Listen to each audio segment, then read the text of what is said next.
pokes, we need a speed master. Big money flowing, that's a signal in the air. Inside of confidence, for a win we gotta care. Index and Daiso, the tools of the trade. Heels, racing tips, the winning moves are made. Heels, racing tips. What's up mga ka-BK and welcome sa Kel Racing Tips. Ayan, huwag na tayo magsigyan ng mga bata mag-ingay, no? Kasi meron tayong um, nagluluksa ang buong karera, yan, ang buong industriya ng karera dahil sa pagkawalaan ng ating magaling na hinete na si Elvin Ebrea, no? So, in behalf of the FHRB, nakikiluksa po kami, no? Alright, hindi natin nga inaasahan na gano'n na mangyari na meron pa pala sa likod niya na paparating na yung sakay ni JMS Torque, no? Grabe. Kaya kayo, mga bayang karelista, no? Pag meron kayong natalo kayo, di ba? Huwag naman kayong magsasalita ng mga, mahirap ang buhay ng hinete. Di ba? Gaya ng mga sinasabi niyo lagi na ganito, di ba? Na sana mahulog ka, di ba? Kami nga ang laki ng talo namin eh. Ang panalangin namin, hindi ka pa nagtae, mga ganun, di ba? Hindi ka pa hindi pa naplatan yung gulong ng silaksak mo para hindi ka makapasok.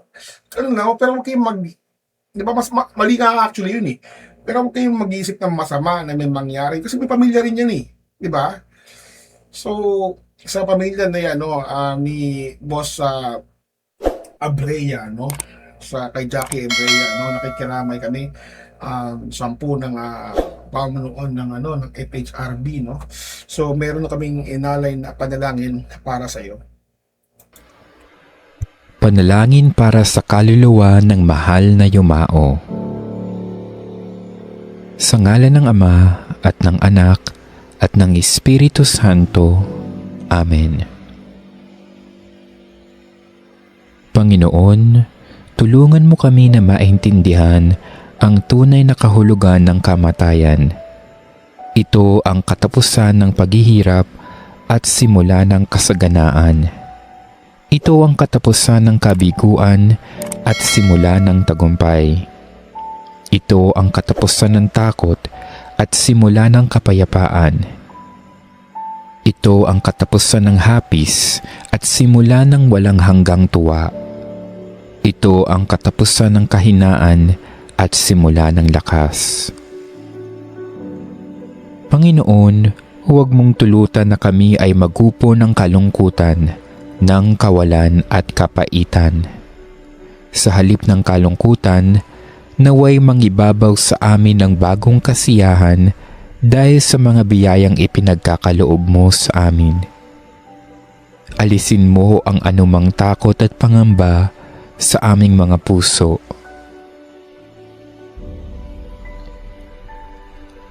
Panginoon, biyayaan mo kami ng iyong kabanal-banalang Espiritu upang maging gabay namin sa oras ng aming kalungkutan at pangungulila ngayon at sa mga darating pang mga araw.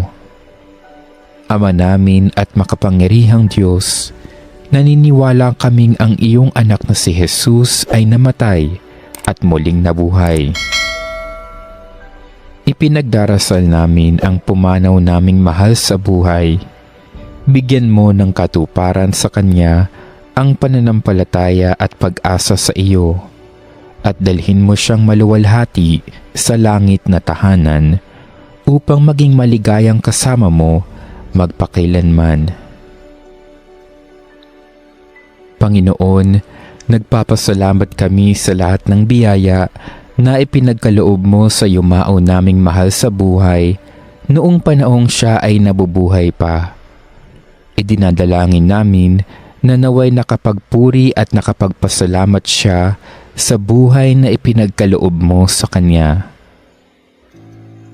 Panginoon, sana ay matuto kaming pangalagaan at pagyamanin ang buhay na ipinagkaloob mo sa bawat isa sa amin, na ang buhay namin ay maigsi at walang katiyakan.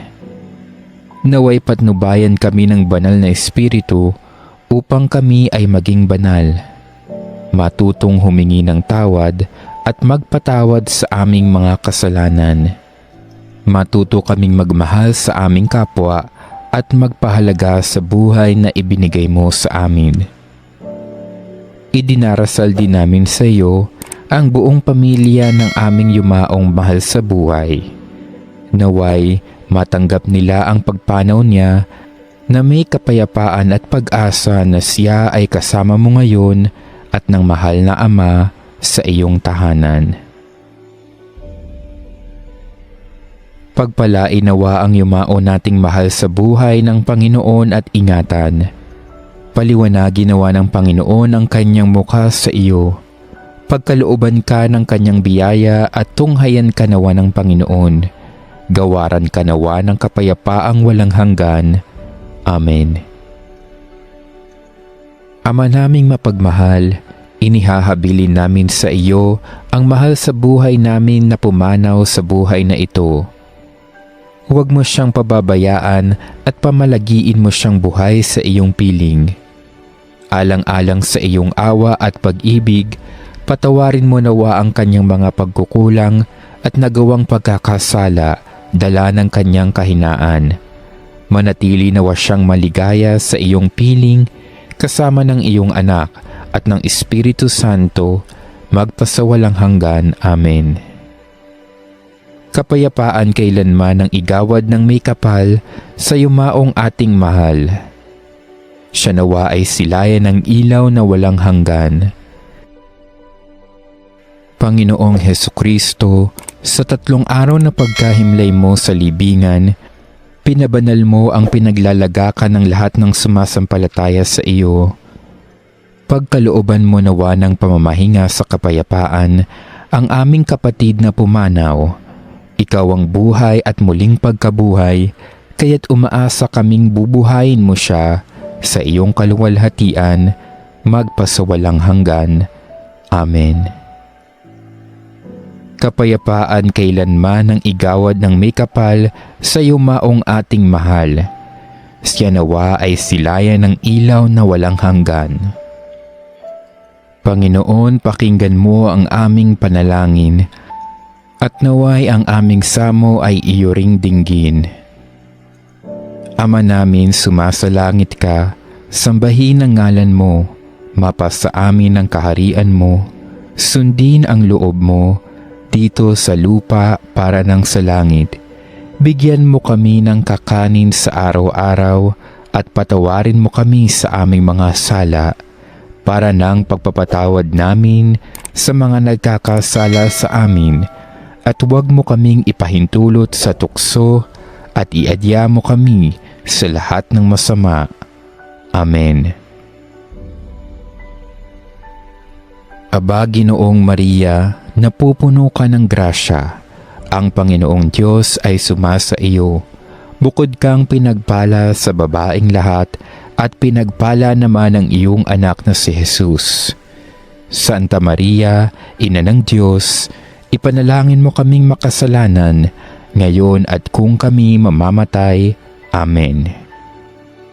Luwalhati sa Ama at sa Anak at sa Espiritu Santo, kapara noong unang-una, ngayon at magpakilanman. Amen. Kapayapaan kailanman ang igawad ng may kapal sa yumaong ating mahal. Siya nawa ay silayan ng ilaw na walang hanggan. Pagpalain nawa tayo ng makapangyarihang Diyos, Ama at Anak at Espiritu Santo. Amen.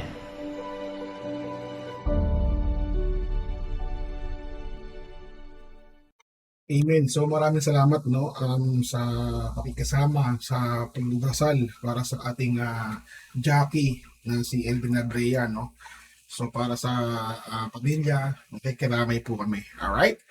So may araw tayo ngayong araw ng Wednesday, January 21, 2026, no. Hindi ko muna tatawagin yung asawa ko kasi, di ba, gusto ko maging sabay-sabay tayong makiramay, no. So alam naman niya yun eh. Alright, let's go to race number 1. Race number 1, mga boss. Playing Daso, please. Direct Daso, please. So, race number 1, mga boss. Meron tayong player or the above maiden race. Placers po to. 1,200 meters ang distansya. Per Super 6 carry over amounting to 46,257 8.48, no? Dito, ang napupusuan ko dito, 4 na kagad kasi kahit lamang sa akin yung 3 sa si high speed, no? AB series to, baka pamigay ito eh, para sa ano eh. So hopefully sana, kung ako, yung sales, di ba? I mean, kahit 30% at 20% mapunta sa naiwan na pamilya ni Jackie Elvin Ebrea. No? Para sa akin dito, entry number 3 na si High Speed. Susundan ko ng entry number 6 na si 7 Cycles. And of course, entry number 4 na si Miss Bao. Miss Bao. Alright? So baka masama ko lang si alam mo kasi si Tan AB eh, di ba? Charles Reyes, Blue Scholar yan. So 3647 tayo dyan, alright mga boss? Let's go to race number 2. Race number 2 mga boss, class 4, 42 to 56 split mga boss. Solo na po ito. Si entry number 1 na si title holder. Kung kukuha ko ng dalawa rito, baka si calendar girl na rin siguro, no? Or back page. Depende. Basta ako calendar girl ako dito. Ayan. Ay, ano pala, back page sa calendar girl. Okay yan. Diba? Pero para sa akin, solo na po yan si entry number 1, no? Sama niyo si Gentle Purse sa quartet niyo. Let's go to race number 3. Race number 3, mga boss, meron tayong class 5, 17 to 41 split, 1,200 meters ang distansya. Lahat pala 1-2, no? Pati yung maiden race. So, dito, no, nabuhay si Bang, nabuhay si Bang, mga boss. Para sa akin dito, muntik po si sa KT ang entry number 5 na si Juice X Machina. Wala ako niyan actually. Wala ako niyan. Para sa akin dito, 8 ako dito na si Early Bird. Diba? Hindi si Edgera yan eh. Diba? Kung ako nagkakamali, Edgera natin sumasakay dyan eh.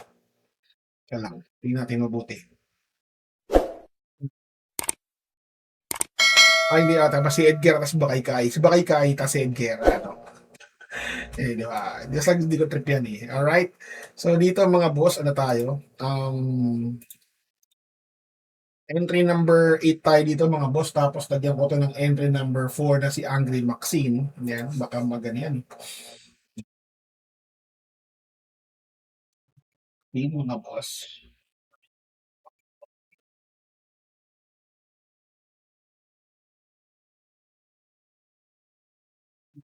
Tiago mga boss, no? Angry Maxine. Tsaka, sino pa? Entry number 7 na Queen Marco. Okay na yan. Kung kukuha ko, baka si Bang siguro. Pero ayoko talaga ng 5. Kayo pa rin naman sunod Diba? Basta ako, 8-4 lang ako dyan. Okay na ako dyan. Panalo na sila kung manalo. Pero wala ako yung Just X Machina. Diba? Hindi ko manalo siya. Right, yun lang naman yan eh. Right? Let's go to race number 4. Race number 4, mga bossing gat lang nakikita ko rito. No? Si Leon, si entry number 6 na si Alibaba. And of course, na si King Alexander. Pero, dahil may early bird, no? Baka makuha ko tong si Precise Move tsaka si Top Peeling. Yun lang. 674. 674, okay na ako dyan. 189. Kasi may 112. Pwede rin, no? Pero ako 67 lang ako dito. Saka dos, siguro. Alright. Pero kayo pa rin naman susunod mga among tunay, 67 okay na ako dyan. Let's go to race number 5. Race number 5, mga boss, meron tayong class 4, 42 to 56 split. 1,200 meters ang distansya. Dito,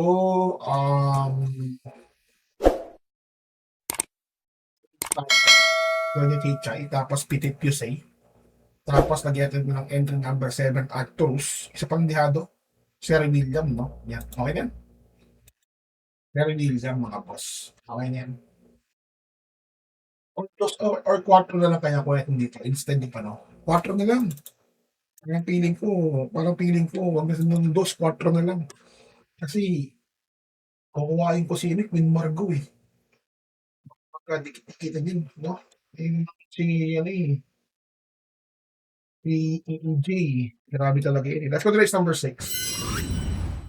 Race number 6, mga boss, meron tayong 1,200 meters ang distansya, class 5, 17 to 41. Dito, 8.5 lang. Okay na ako rito. Siguro. 851. Let's go sa race number 7. Race number 7 plus 4, 42 to 56 feet. 1,200 meters ang distansya dito. Robotic clay tayo dito. Tapos 5 sa bell. Tapos Warhammer. Okay na yan. Okay.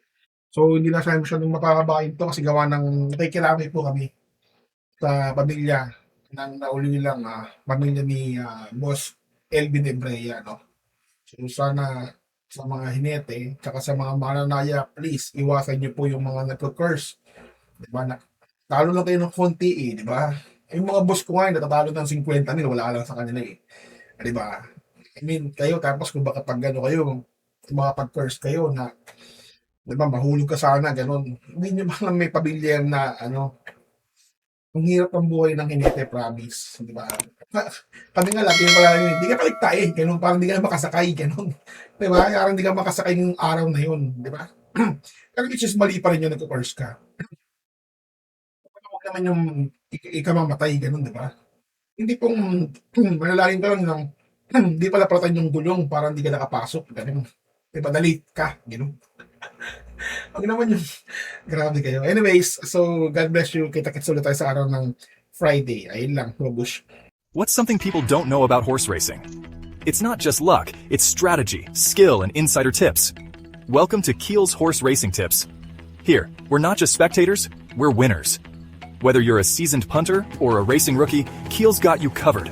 Catch glimpses of Keel breaking down the stats, reviewing the races, and giving you the thumbs up on the best bets.